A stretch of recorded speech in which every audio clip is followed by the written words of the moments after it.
ఏ బాటైనా పర్వాలేదంట, సమయంతో సాగటమే మన సింపుల్ సిద్ధాంతం.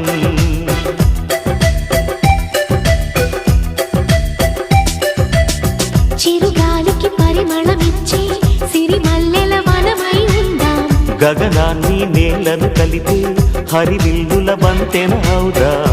ఆనందం అంటే అర్థం మనమందా, ప్రతి పూట పాతై సాగే హుషారు సరిగమలో. ఎన్నో ఎన్నో రాగాలుండే సంగీతం కాదా, చల్లకి నవ్వుల కేరింత.